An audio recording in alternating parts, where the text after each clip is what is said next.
Class 5 lesson 11 air and water. इसके पहले हमने एयर के बारे में देख चुके हैं, हम एयर से रिलेटेड सभी चीज़ों को देख चुके हैं। एटमॉस्फेयर के बारे में देख चुके हैं, एयर के कंपोजिशन में कौन कौन सी गैसेस आती है उसके बारे में देख चुके हैं। और आज हम देखेंगे वाटर के बारे में। वाटर मतलब होता है पानी। तो चलिए वाटर से स्टार्ट करते हैं। Like air water is also essential for life. जिस तरह से हवा हमारे लिए ज़रूरी है, पानी भी हमारे लिए उतना ही ज़रूरी है। अब तक हमने इसके बारे में पढ़ा, हवा के बारे में पढ़ा, और हमने जाना कि हवा हमारे लिए बहुत ज़रूरी है। हमें ज़िंदा रहने के लिए हवा बहुत ज़रूरी है। तो जिस तरीके से हवा हमारे लिए ज़रूरी है, उसी तरीके से पानी भी हमारे लिए बहुत ज़रूरी है। It is found on the earth in different sources. ये हमारी पृथ्वी पे अलग अलग सोर्स में पाया जाता है, जैसे कि रिवर में पाया जाता है, ओशन में पाया जाता है, ज़मीन के नीचे अंडरग्राउंड में पानी पाया जाता है, और भी बहुत सारी जगहों पर etcetera. We need water for our day to day requirement like drinking, cleaning, cooking and washing. हमें पानी की ज़रूरत अपने दिन प्रतिदिन के रिक्वायरमेंट मतलब ज़रूरत के लिए होती है, जैसे कि पीने के लिए, धुलने के लिए, किसी भी चीज़ को खाना बनाने के लिए, और कपड़े धोने के लिए। ठीक है, तो हमें पानी की ज़रूरत अपने डेली नीड में होती है, यानी पानी की हमें हमेशा ज़रूरत है, प्रतिदिन ज़रूरत है। Impurities in water. इम्प्योरिटीज़ मतलब होता है अशुद्धि, पानी में अशुद्धि। चलिए देखते हैं क्या होती है पानी में अशुद्धि। It is very important to consume clean water to stay healthy. हमें स्वस्थ रहने के लिए साफ़ पानी को कंज्यूम करना, यूज़ करना बहुत ही ज़रूरी है। But impurities like mud, sand, dirt makes water unsuitable for use. लेकिन कुछ अशुद्धियाँ जैसे कि मिट्टी, बालू और कुछ और गंदगियाँ मिल के पानी को क्या बना देती हैं, पीने के लिए सही नहीं रहता है, यानी कि वह अनसूटेबल हो जाता है, पानी को खराब कर देता है। We can get rid of these impurities by employing simple techniques and obtain clean water for drinking and other purposes. तो हम इससे निजात पाने के लिए, इस तरीके की अशुद्धि से निजात पाने के लिए हम कुछ टेक्निक्स का इस्तेमाल करते हैं, कुछ साधारण टेक्निक को यूज़ करते हैं, और क्या करते हैं कि हम उस टेक्निक की सहायता से साफ़ पानी पा सकते हैं पीने के लिए, और आपने जो भी काम हमें ज़रूरी होते हैं करने के लिए। Based on their nature impurities can be 2 types. अपने स्वभाव के आधार पे अशुद्धियाँ 2 प्रकार की होती हैं, सॉल्यूबल एंड इनसॉल्यूबल। सॉल्यूबल मतलब हो गया घुलने वाला, और इनसॉल्यूबल मतलब हो गया अघुलनशील। हिंदी में मतलब होता है सॉल्यूबल मतलब घुलनशील, और इनसॉल्यूबल का मतलब होता है अघुलनशील। ठीक है, तो घुलनशील अशुद्धि, अघुलनशील अशुद्धि, इसको आप इंग्लिश में जानिए, सॉल्यूबल इम्प्योरिटीज़ और इनसॉल्यूबल इम्प्योरिटीज़। सबसे पहले देखिए सॉल्यूबल इम्प्योरिटीज़ के बारे में। Soluble impurities can dissolve in water. Soluble impurities जो होती है वह पानी में पूरी तरीके से डिसॉल्व होती है, जैसे कि सॉल्ट और शुगर। यदि सॉल्ट शुगर को आप पानी में मिला दीजिए तो क्या होगा, वह पूरी तरीके से उसमें घुल जाएगा। ठीक है, वो हमें दिखाई नहीं देगा। दूसरा होता है insoluble impurities. Insoluble impurities do not dissolve in water. Insoluble impurities जो होती है वो पानी में पूरी तरीके से घुली हुई नहीं होती है।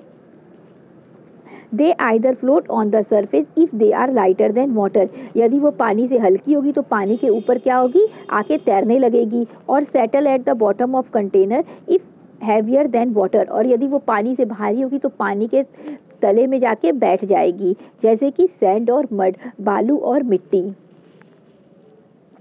We use different purification technique to purify water depending on the nature of impurities. Impurities के स्वभाव के आधार पे हम अलग अलग तरीके की प्यूरिफिकेशन टेक्निक का, यानी पानी को साफ़ करने की टेक्निक का इस्तेमाल करते हैं। Let's now discuss some of them. तो चलिए इसमें से कुछ टेक्निक्स को हम देखते हैं। Separating soluble impurities. तो सबसे पहले हम देखेंगे कि हम सॉल्यूबल इम्प्योरिटीज़ को किस तरीके से रिमूव करेंगे, यानी वह इम्प्योरिटीज़ जो पानी में पूरी तरीके से घुली हुई है उसको हम किस तरीके से रिमूव करेंगे और पानी को पीने लायक बनाएंगे। 2 सिंपल वेज और separating soluble impurities from water are explain below. 2 simple तरीका जो कि सॉल्यूबल इम्प्योरिटीज़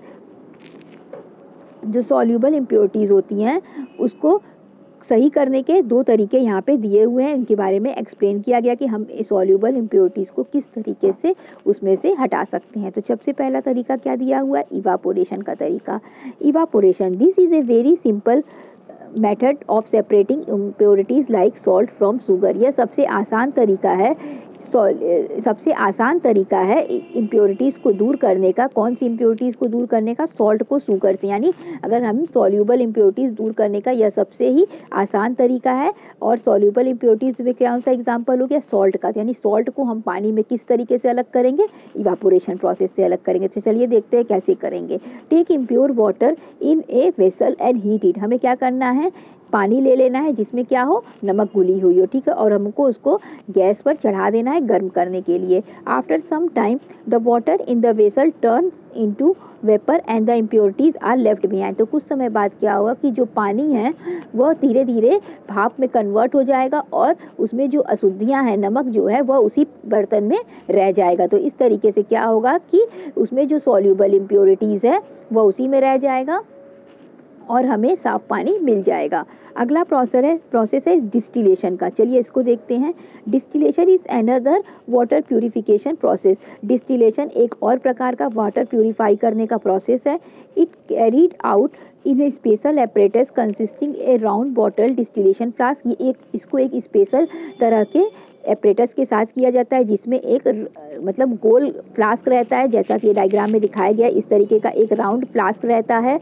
अब वाटर कंडेंसर रहता है, ये कंडेंसर का डायग्राम है, इसमें एक कंडेंसर रहता है। ये रिसीविंग फ्लास्क रहता है, ये रिसीविंग फ्लास्क है, इसमें एक रिसीविंग फ्लास्क रहता है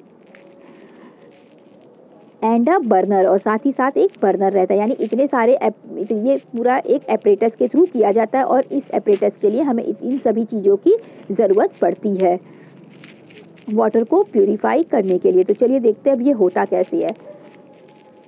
इन डिस्टिलेशन के प्रोसेस में क्या होता है? Contaminated water is heated until it start boiling. Contaminated मतलब हो जाता है दूषित पानी। हमको क्या करना है कि दूषित पानी को ले लेना है और उसको हमको यहाँ पे इसमें ले लेना है और हमको, एक मिनट रुकिए, देखिए हमको क्या करना है कि दूषित पानी इस राउंड फ्लास्क में ले लेना है, फिर उसको हमें हीट करना है, ठीक है।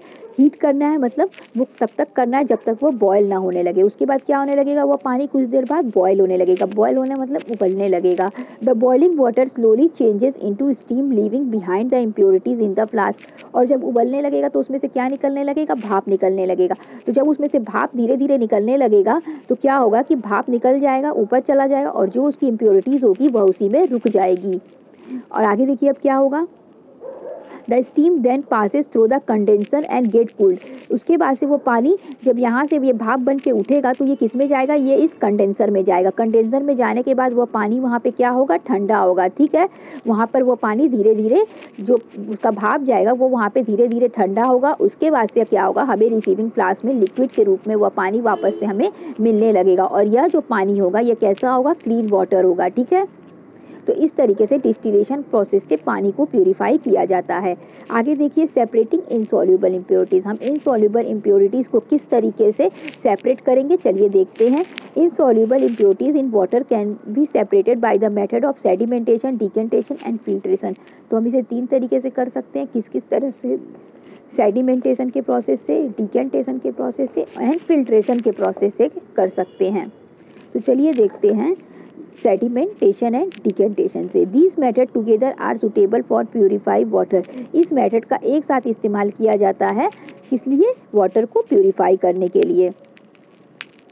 Contaminated water with soluble insoluble impurities which are heavier than water. तो इसमें हम क्या करते हैं कि जो भी इम्प्योरिटीज़ जो होती है, जो पानी में नहीं घुलने वाली इम्प्योरिटीज़ होती है और पानी से भारी होती है, ठीक है, तो हम उसमें सेडिमेंटेशन प्रोसेस का यूज़ करते हैं। यानी सेडिमेंटेशन और डिकेंटेशन प्रोसेस का यूज़ कब होता है? सेडिमेंटेशन और डिकेंटेशन का प्रोसेस का यूज़ तब होता है जब पानी में इस तरीके की अशुद्धि घुली हो जो उसमें क्या हो?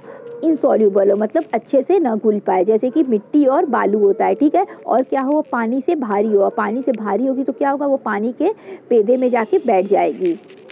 Bye allowing heavy impure particle to settle down. उसके बाद क्या करना है? हमें पानी को किसी बीकर या बाल्टी में रख के थोड़ी देर छोड़ देना है कि पानी क्या हो जाए?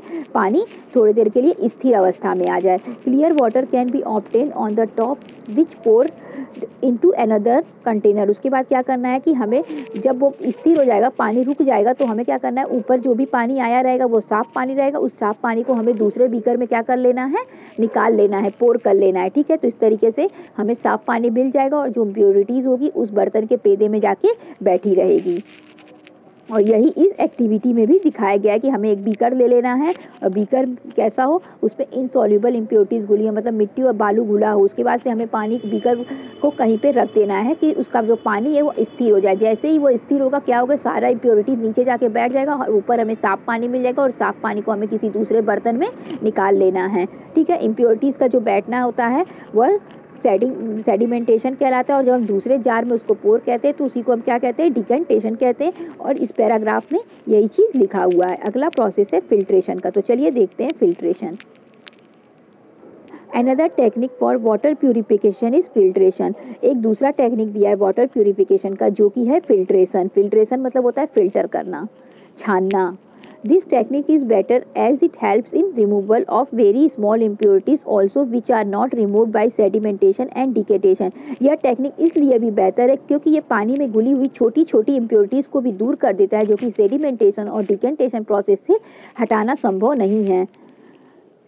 इन this method impure water is made to pass through filter paper. इसमें क्या किया जाता है कि इम्प्योर वाटर को फिल्टर पेपर के थ्रू पास कराया जाता है। The filter paper act as a sieve. Filter paper एक छन्नी की तरह काम करता है। And does not allow impurities to pass through it. और इम्प्योरिटीज़ को अपने आप से पास नहीं करने देता है। देखिए यहाँ पे डायग्राम बनाया गया। इसमें हमें क्या करना है कि एक बीकर ले लेना है। ठीक है, ये बीकर हो गया। उसके बाद हमें एक फनल ले लेना है जिसे कि कुप्पी कहते हैं। ठीक है, फिर हमें एक फिल्टर पेपर ले लेना है और उसको कुप्पी का शेप देके इसी फनल में लगा देना है।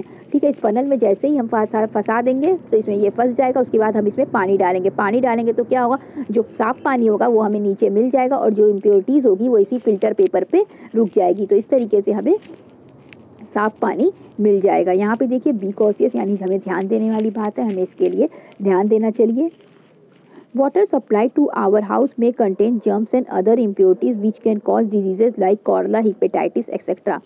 पानी जो हमारे घरों में सप्लाई किया जाता है उसमें हो सकता है कि कई सारे जर्म्स और कई सारी अशुद्धियाँ हों जिसकी वजह से हमें कई सारी बीमारियाँ हो सकती हैं जैसे कि कॉलरा और हेपेटाइटिस और इस तरीके की कई बीमारियाँ हो सकती हैं जो कि अगर इम्प्योर वाटर हमारे घर में आता है तो।